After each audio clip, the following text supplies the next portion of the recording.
Ray is an average guy who lives in a futuristic Japan where a game called Infinite Dendrogram was released 2 years prior.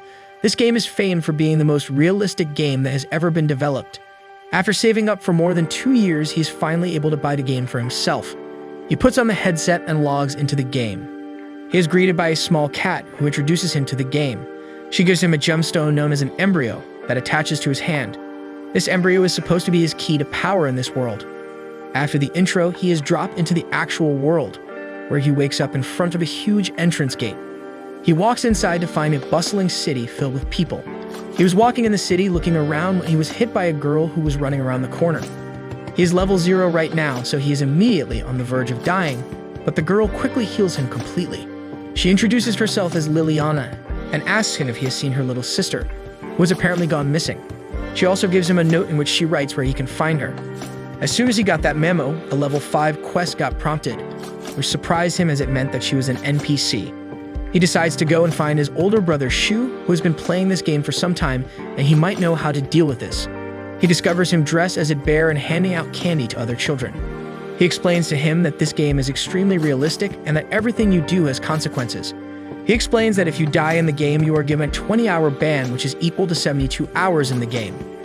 He also explains that NPCs in this game are like real people, and if they die in this game, they are just dead forever. Hearing this, Ray decides to help Liliana find her sister. He asks Shu for assistance, and he agrees. They both head out to the location, which is supposed to be an abandoned forest that contains a lot of monster bugs, and after reaching the gate, Shu hands over some items to Ray so he can protect himself. They run inside and spot Liliana fighting against a horde of monsters alone while trying to protect her sister. Shu runs through and uses his giant minigun to demolish the horde of monsters, but suddenly, 3 giant centipedes come out of the ground and attack him. When the dust settles, we see that there is no sign of Shu, just a giant hole in its place. Before Ray could react, one of the centipedes tried to attack him, but Liliana came to his defense. She tells him to take his sister and run away. He quickly grabs the young girl and starts running towards the gate, but suddenly he realizes that one of the centipedes is following him underground. He dodges out of the way just as it attacks him. He tells the young girl to run towards the gate while he decides to take the giant bug on his own. He is no match against the monster. He is hit 3 times, and each time he has to use his health potion to get his health back. Suddenly, the centipede loses interest in him and decides to pursue the girl. Ray runs after it, but it's too late. The centipede hits the girl, flinging her up in the air. Ray jumps and catches her before she can take any more damage, saving her from dying. He now has no potions, and both he and the little girl are on the verge of death. He holds his hand up and begs for the embryo to help him.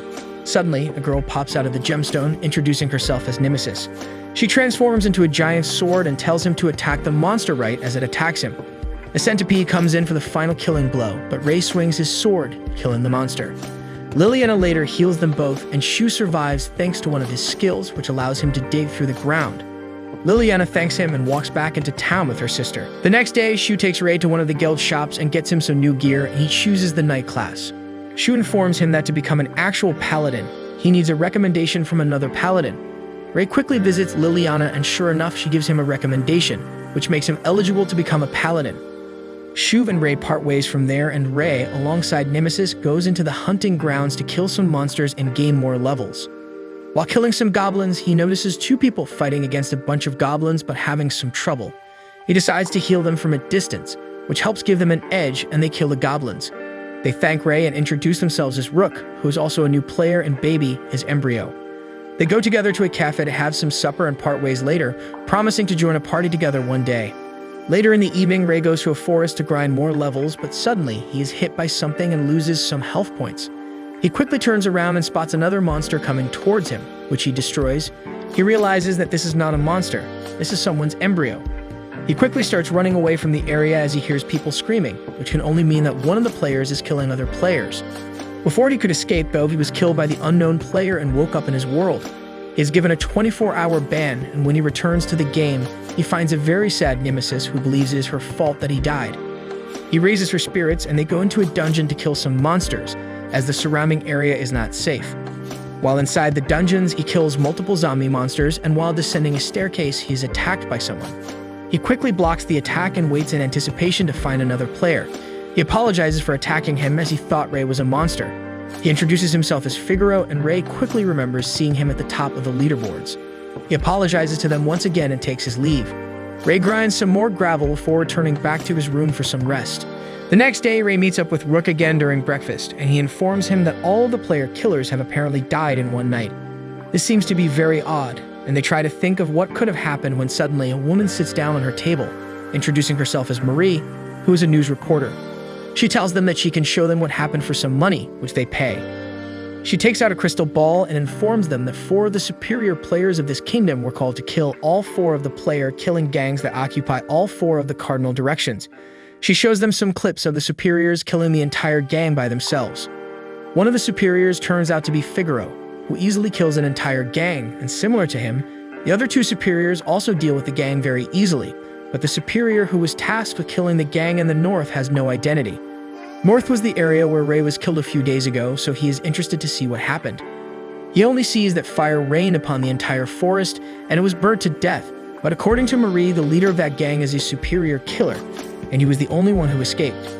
Ray goes to inspect the forest and is shocked to see the extent to which it was burned. Later in the evening, they meet up once again and decide to pursue a quest together as a party. They are also joined by Marie, who tells them that she is supposed to go only in that direction and would like to accompany them, to which Rook and Ray both agree. They decide to turn in for the night and meet tomorrow morning to set out for the journey. The next day, they all meet up and take a wagon that is being drawn by a rhino, which is tamed by Rook as he has learned the skills of a beast tamer. On the way, they spot a group of players surrounded by goblins. Ray and Rook decide to help them and kill all the goblins together. The leader of the caravan walks towards him to express his gratitude, but suddenly a large ogre descends from the sky and kills him. Marie tells Ray that this ogre has a huge bounty on his head, and Ray decides to fight against him. The ogre punches him, but he is able to block the attack and runs towards it to deal an attack of his own. But the ogre spurts a purple gas all around the area, which reduces his senses and his health starts declining. Rook was saved because Baby grabbed him and flew in the air, avoiding the poison. Ray is unable to move and the ogre tries to crush him, but the rhino runs towards the ogre, pushing him back. The ogre, on the other hand, is extremely powerful and he throws the rhino away, injuring it before running towards Ray to attack him again. It punches Ray, but he responds with his own sword slash, which injures the ogre. Ray thinks that he can never defeat the ogre if he is constantly so weak, but suddenly, Marie throws a potion at his face, which removes the effect of the poison for 180 seconds. He decides to use one of his skills in which he is able to deal a lot of damage if he takes a lot of damage, so he stands up and charges at the ogre, slashing his legs but being kicked back. He keeps attacking him and keeps getting hit again and again, healing himself in between. Suddenly, he is attacked by a giant bird, which is owned by the ogre. Rook decides to keep the bird busy so that Ray can handle the ogre. He gets hit a couple more times before Nemesis informs him that his attack is ready. He jumps in the air with his sword drawn and attacks the ogre, but at the last moment, he uses its flame attack. Ray is able to block the attack and delivers his special attack, removing the ogre's head completely. To his surprise, the ogre is still alive and he punches Ray before he can react. He realizes that the ogre's heart must be in his stomach and that's why he is still alive, but he doesn't have any more health points to try and take any more damage, and alongside that, the buff from the potion has worn off. Suddenly, Nemesis gets upgraded into a level 2 embryo and changes shape to a halberd, giving Ray resistance to poison and self-healing. The ogre uses his poison attack again, but he runs through it and stabs his belly. He's able to do damage, but the ogre quickly regenerates that area. He realizes that he needs to accumulate more damage and use his special skill to take him down. He charges at the ogre, slashing him as many times as he can while taking damage. When he has accumulated enough damage, he rushes at the ogre and delivers his final blow, killing it and claiming a special brace. They later go to the guild of the new town and receive the bounty for killing the ogre, which they divide amongst themselves. Rook was also able to tame the giant bird, so they now have another beast in their arsenal. Later in the evening, he goes to the hunting grounds and tests his new bracers. He later meets with a strange person wearing a penguin costume, who knows his name and gives him a potion that makes him have dog ears. But before he could ask him anything, he runs away. The next day, Ray goes over to a shop to get some gear and maybe a better-looking coat to get his riz up. He and Nemesis search around the entire shop and are finally able to find a red furry coat for him that might suit him. Fortunately, Rook also arrives at the shop right now and starts looking around for stuff. They both greet each other and start shopping together. After making some small talk, they walk over to a vending machine that gives you a small ball, which is more or less like a lottery. Ray buys a bunch of them from all the money that he had, but he is stupidly unlucky and doesn't get anything, while Rook buys only one ball and thankfully ends up getting a very rare pair of magical gloves that actually look very pretty, to be honest. Our sad little Ray gets one final ball, bids Rook goodbye, and walks out of the store with Nemesis. He goes to a field with Nemesis, still sad about his trash luck, but decides to open the final ball. To his surprise, however, the ball ends up being lucky for him as it contained a silver mechanized horse inside of it, which is a very rare item. He is really happy and names his steed Silver before jumping on it for a ride. He is trashed while riding, however, and the horse simply throws him off and runs away. He decides to gain the riding skill later down the line and goes back inside the town, and while walking in dingy alleys talking to Nemesis, he ends up overhearing a bunch of noises. He walks over to a corner and checks where the sounds are coming from. He is shocked to spot a poor girl surrounded by a bunch of burly men who seem to be harassing her for money. She keeps crying out to them, telling them to take the money and return her brother, but the men are in no mood to listen and are making fun of her and bullying her. Nemesis tells Ray that she is just an NPC and he should not think so much about her, but Ray, at the end of the day, is a human with emotions who cannot see a person, especially a girl in trouble, and leave her alone. To him, it doesn't matter whether she is an NPC or not. He tells Nemesis that he is going to intervene and that she should get ready. Nemesis lets out a sigh and tells him that this is the reason he gets into trouble so much, but she also smiles at him, telling him that this is one of his qualities that she admires a lot. He turns around the corner, but before he can shout at them to stop, he hears a shout from the opposite direction, telling the goons to stop. He looks in the direction and spots a young guy about his age, dressed entirely in an elegant white dress. He tells them that no one will touch a maiden while he is around. The goons look at him, but don't look impressed as all they see is a rich brat trying to play the hero. The boy, however, looks at them and for some reason throws a rose at one of the guys who is creeped out by his behavior. He tells them that his level is more than 100, which shocks the guys a little bit because that is a very high level. Even Ray is shocked as he doesn't know many people who are this high in terms of level. Ray decides to watch over them as he is sure a person who's level 100 plus can easily deal with a bunch of NPC hooligans. The pretty boy, however, isn't shutting up and keeps talking, and the goons have had enough and start running towards him. The boy gets shocked at this and tells them to stop as he isn't ready yet. The goons attack him, and within minutes they beat the shit out of this boy and have him on the floor, making fun of him being level 100. They then turn their heads towards Ray, who they think is the boy's friend, and one of them rushes at him and tries to punch him. But Ray is not useless like the boy and simply counterpunches the goon, throwing him to the ground. He is shocked at this, as he did not intend to hit the guy this hard. He looks at Nemesis and asks her whether she boosted his strength, but she says she did no such thing. He seems confused, but then Nemesis reminds him that he is using the bracer, which increases his strength by 100 times. Ray finally understands his source of sudden strength and is just glad that the NPC is still alive. He then turns towards the rest of the goons and tells them to come at him, but they are all so scared that they simply run away as fast as possible. He quickly walks up to the beaten-up boy and heals him up. The boy thanks him and introduces himself as Hugo. Ray asks him why he got beat up so easily if he is actually level 100, to which he replies that he wasn't ready and that his abilities take some time to manifest. Suddenly, a young girl walks up from behind them while carrying the rest of the goons beaten to a pulp. Ray looks surprised to see a girl like her beating up all these guys alone and asks about her. Hugo reveals that she is his embryo named Sicko. Nemesis and Sicko walk towards each other and at first don't seem to like each other, but for some reason within a few seconds, they become friends and shake hands. The girl who was being harassed runs up to them crying and asks them to save her. Hugo likes being the knight and he tells her some cliché bullcrap about how it's his job to save a damsel in distress like her. Ray, however, is not such a simp and cuts straight to the chase. He asks her what happened, and she reveals that lately a gang has been operating in the hills that captures and kidnaps children from the village, conducts experiments on them, and eats them afterwards. Ray is horrified at this, as she tells him that they have kidnapped her brother as well, and she only wants him back at any cost, and that she is ready to do anything for him. Ray tells her not to worry about anything as he will make sure to get her brother back to her alive and well at any cost. She looks at him and starts breaking down, thanking him for his generosity. Hugo looks at Ray and tells him that he is coming as well and will do anything to aid him and get the children back. Ray thanks him, and they both head outside of the town. Hugo takes them inside a forest where, after walking for a while, he throws a white mechanical sheet and a bunch of holographic buttons start floating around. Ray is super confused at this, but Hugo quickly types in his password, and from below the ground, a vault opens and a giant mecha erupts from it. Ray has never seen anything like this in this game before, and he asks him about it. Hugo reveals that he has the very rare skill of being a mecha user, so is able to control his mecha easily. He reveals that this mecha is the reason he is such a high-level player, because he is very skilled at operating it. However, if you take away his mecha, his other stats are highly mediocre, and that is why he got beaten up so easily by the goons. Ray asks him whether he knows where the hideout of this gang is, and he replies that when Sicko captured the other goons, she was able to beat the information out of one of them. According to her, they are hiding in the mountains and using a dungeon as the base of their operation. Hugo gets inside of the mecha, and they move forward through the jungles towards their hideout. They stop when they reach nearby and scout for a bit. While looking around for good locations to attack, a bunch of carts filled with children arrives towards the dungeon. Sicko uses her super hearing to hear what they were saying and overhears that they are talking about killing the girl's brother because they got to know that their people were beaten up and captured. Ray tells them that they have to move forward quickly as they cannot let them harm the child at all. Hugo stops him and tells him that they need a plan. He shows Ray that the entire castle is lined with men, and if they go in as it is, they will face a lot of resistance.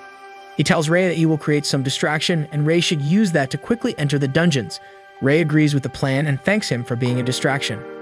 Hugo tells him to take care before he shoots a missile at one of the goddamn horses. Hugo, you idiot. What if it hit one of the carts? Anyway, he is a lucky bastard and thankfully no damage is done. All of the men immediately rush towards him as they know they are under attack. Since they are unaware that he has a companion, almost all of the enemy forces encircle him. Hugo quickly launches a bunch of smoke grenades that create a thick smoke screen, which gives Ray ample cover to hide and rush inside the dungeon. He descends a flight of steps, but suddenly stops as a very bad odor comes from ahead. The smell in the air is of death and rotten meat.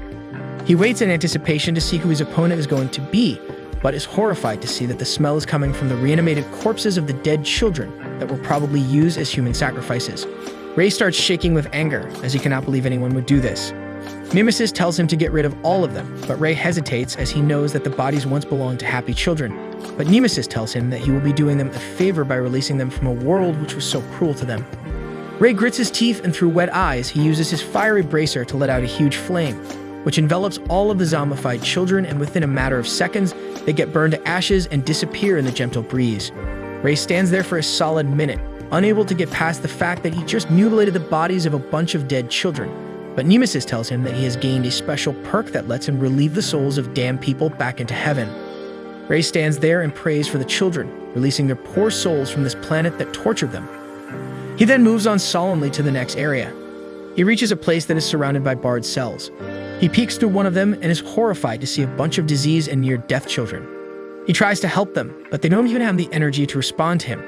He suddenly overhears a rattling sound from nearby and walks over to another room, which seems to be some kind of ritual room, as it has a giant circle on the floor. On closer inspection, he notices that a small child is laying down inside of the circle, seemingly unconscious and barely alive. He runs up to the boy and picks him up, deciding to take the rest of the kids and leave the dungeon, but before he could do anything, he gets stabbed in the chest by the boy and lays down bleeding on the floor. A lich had possessed the boy, and after stabbing Ray, got out of the boy's body and started celebrating his victory against Ray. He then decides to murder the young boy, but his arm is severed before he can even touch him. Ray arises from the ground and vows to kill the lich. The lich uses his special ability to apply a debuff on Ray to make him weak, but it doesn't work. He uses his magic to create undead that attack Ray, but he is able to kill them easily. Seeing this, he gets terrified and runs outside to seek protection, but Ray follows him out. He calls his partner once outside, but notices that Hugo has already killed his partner, leaving him no route for escape. He decides to face off against Ray and uses a special crystal to create a very strong magical blast aimed at Ray, but he just uses his magic absorption ability to absorb it and store it in his sword. The lich falls to its knees and starts begging to spare his life, but Ray doesn't hear a single word and punches his head off his body, killing him instantly. He and Hugo go inside the dungeons to take out all the kids safely, but once they come out, they spot that the dead bodies of all the killed demons have been absorbed by the core of the lich, creating a huge monster. Ray suddenly notices one of the kids from the carriages walking towards them as the demon tries to attack him. Ray quickly intervenes and uses his bracers to throw flames at the demon's hand, stopping him, and proceeds to attack its legs, making it fall down. He tells Hugo to grab the children and run away on the carriage while he distracts the demon, and Hugo complies. He notices that the demon has already regenerated its body and realizes that if he wants to kill it, he will have to end the fight with one decisive attack. He engages the demon again and tries to chip it down without taking any damage, as he is out of all the health potions. Suddenly, the demon decides to follow Hugo and the kids instead, forcing Ray to give chase. He throws his halberd at it, which cuts its legs, and the demon falls down. He tries to slice through the demon, but the demon flings him away before using a very magical blast at him. Ray once again uses his magic absorption ability to block the damage, but is punched away by the demon. He is unconscious and on the brink of death. Nemesis tries to feed him potions, but they are of no use. She decides to defend him with all she's got, and after a while, Ray wakes up. Nemesis transforms back into his halberd, and he runs towards the demon, attacking it and using his poison blast ability to slow it down. He runs up on the demon and dodges his magic blast before jumping in the air and using his ultimate attack, destroying the core and killing the demon. He gets a lot of XP from killing the demon, and he rides back to the town to get some well-deserved sleep. The next day, Ray goes to a cafe with Nemesis to have breakfast and meets Marie there. She gives him a ticket to view the tournament from the front box. He takes his leave just as Rook arrives to meet Marie. Ray goes to the guild house to claim his money and meets Hugo over there. They split the money, and he goes forth to meet Shu in the streets. They go into a room where he informs Ray that he is coming to watch the tournament, and incidentally, their seats are next to each other. He watches a match between two superiors and is surprised to see their incredible power and what they are capable of.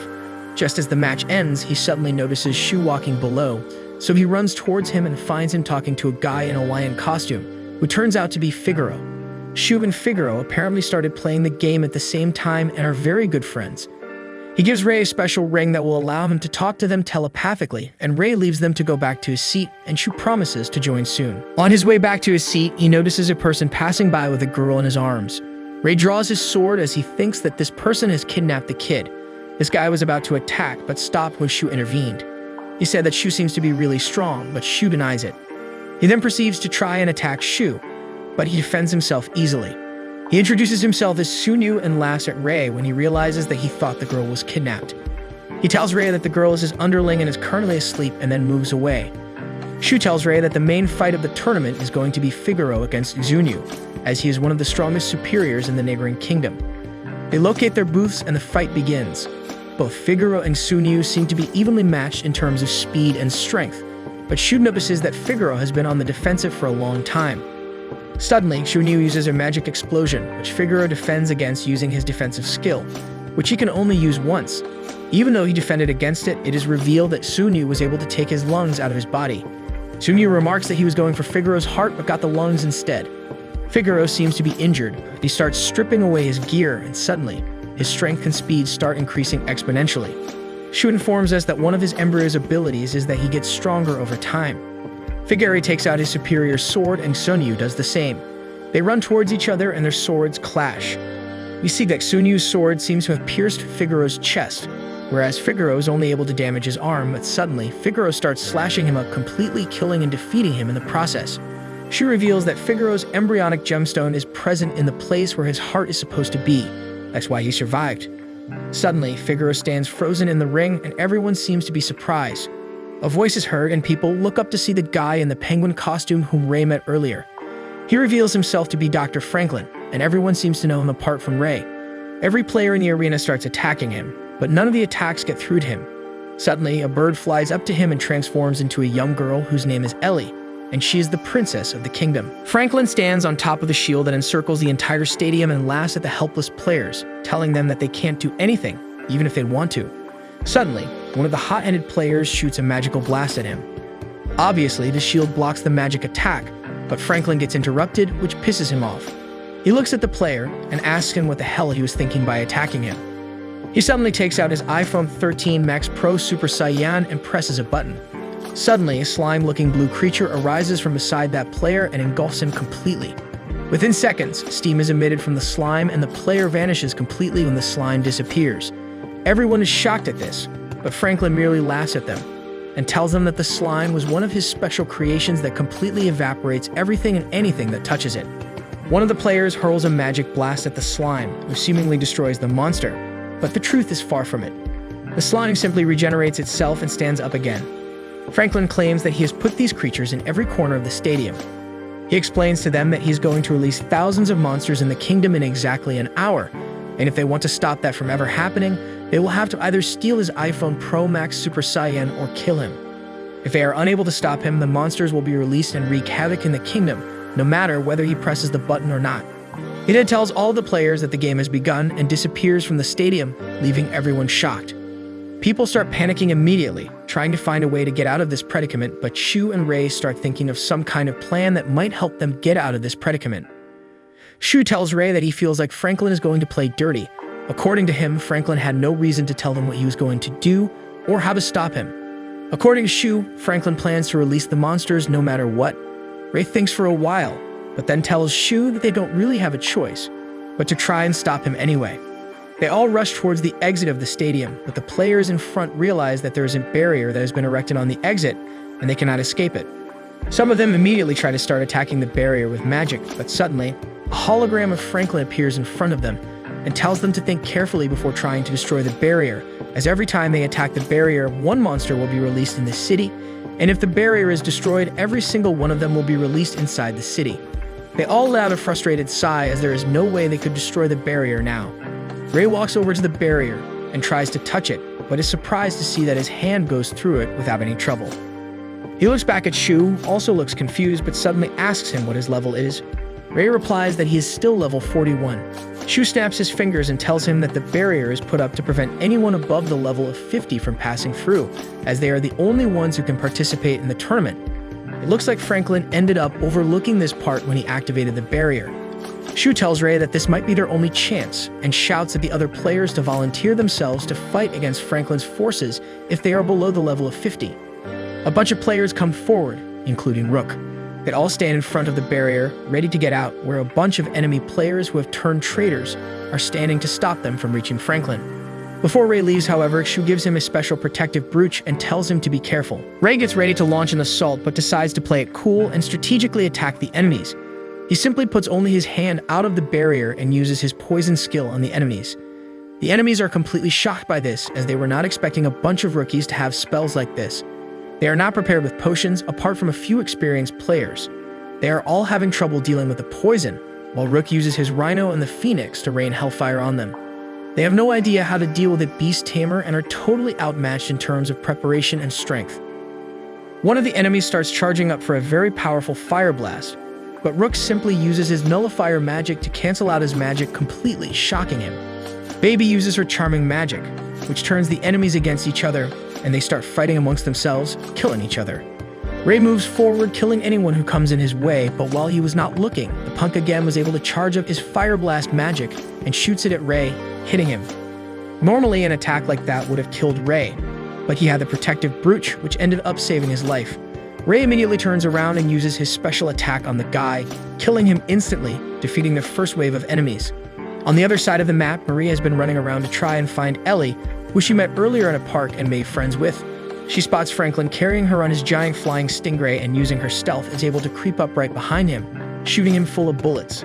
Before he could react, she quickly grabbed Ellie, jumped down to the buildings, and started running at full speed away from Franklin. Ellie seems to be very happy to see Marie again as she gives her Franklin's iPad or something. On it, Marie notices that she can see the positions of her allies as well as all of her enemies. This turns out to be extremely helpful as she simply dodges every single enemy that might have come in her way after looking at the map and makes a beeline for the exit. Before she can reach, however, a sudden sound is emitted from the device and Ellie converts into a bird and flies away back to Franklin. He tells Marie that he always knew she would be a problem and especially recruited someone to deal with her. There is a sudden explosion and the entire building collapses. She drops down to see a total weirdo with a bunch of mechanical animal dolls playing instruments while the dolls dance. Marie whips out her gun and gets ready for an all-out battle against this creep. Marie and the creep get into a face-off and the battle begins. Marie tries shooting him, but surprisingly, none of her bullets are able to pass through the sound barrier created by the creep. The creep finally decides to go on the offensive, and because he has 3 different animals playing the instruments, he is able to use 3 separate sound-based attacks all at once. One of the attacks is sound explosion-based magic, which she runs as fast as possible to dodge. The second attack is actually hypnosis, and the final attack is a sound blade that is sharp enough to cut the entire ground. She is thankfully able to dodge all the attacks, but this is becoming a problem as if this keeps happening, she won't be able to land even a single attack on the creep, and her stamina can't keep up to dodge all of the attacks. Suddenly, he stops playing music and tells her that it is time for a solo. She gets very confused as he was on the front foot, so why would he give her a chance to grab her balance now?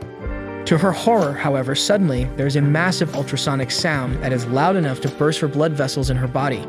She looks at the creep, but notices that all of her animals are standing still and not playing anything, confusing her. She looks around and decides to look up, where she is surprised to see another one of his familiars playing a piano in the air.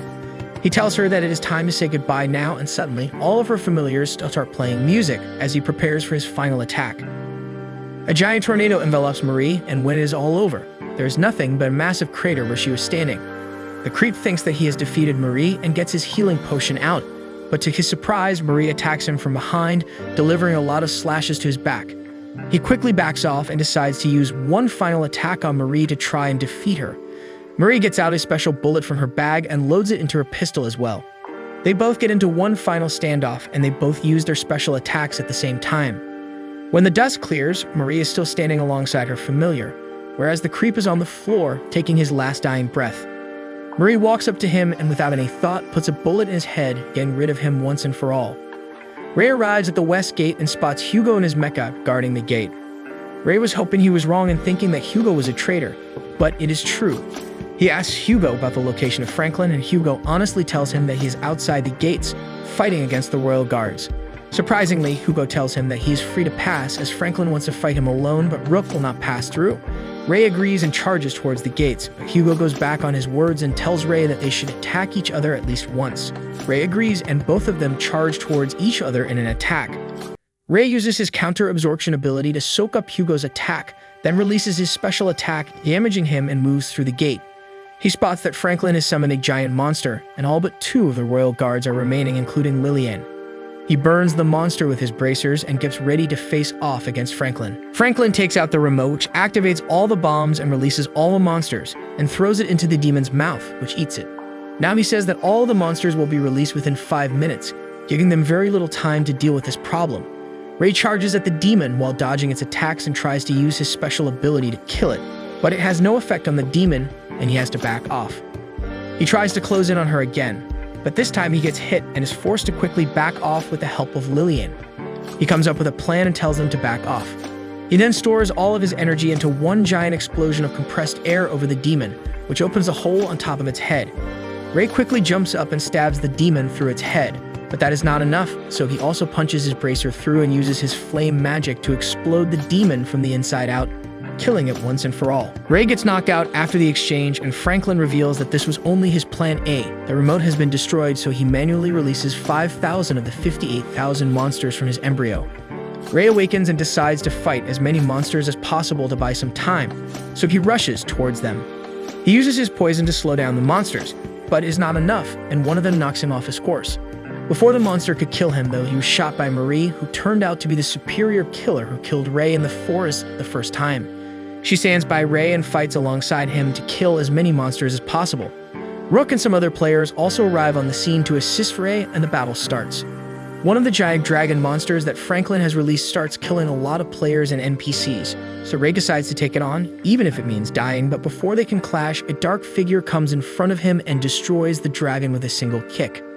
This person turns out to be Shu, who is the last ruler of this kingdom and who stays anonymous. His strength is unparalleled by any other superior, and he starts killing all 5,000 of the monsters single-handedly. Franklin gets pissed and releases all of the remaining monsters at once, as even Shu can't kill every single monster alone, but to Franklin's surprise, he summons his own embryo, which is a battleship, and starts destroying a large number of monsters at once. Shu cannot destroy Franklin's fortress because he still has the princess with him, so Ray runs up to the fortress and confronts him. Franklin understands his game plan, and he keeps an eye on Ray to make sure that he cannot take the princess away, but suddenly, there's a huge explosion, and he turns away to see that Shu has started attacking his fortress. Confused, he looks at Ray, who still hasn't moved, but as soon as he looks towards the princess, he is shocked to see that she has vanished. Ray reveals that he was a decoy all along, and the princess has been taken by Marie while Franklin was distracted. Ray charges towards Franklin, but is blocked by Hugo, who appears in front of him in his mecha. He changes his mind about Ray and attacks him, but Ray manages to break one of his arms. Ray goes on the offensive and jumps in the air to try and hit Hugo, but he is able to cut Ray's sword hand off. Ray shows incredible tenacity and grabs the sword in his mouth, stabbing Hugo and eliminating him. Ray doesn't stop at that and runs towards Franklin, punching him with his remaining arm and using his flame bracers to kill Franklin, but in the process he loses his other arm as well. He starts falling off the fortress unconscious, but Nemesis saves him. Once on the ground, Lillian uses her healing abilities to recover one of his arms, but she doesn't have enough skills to recover both. Ray is happy that this nightmare is over and returns home.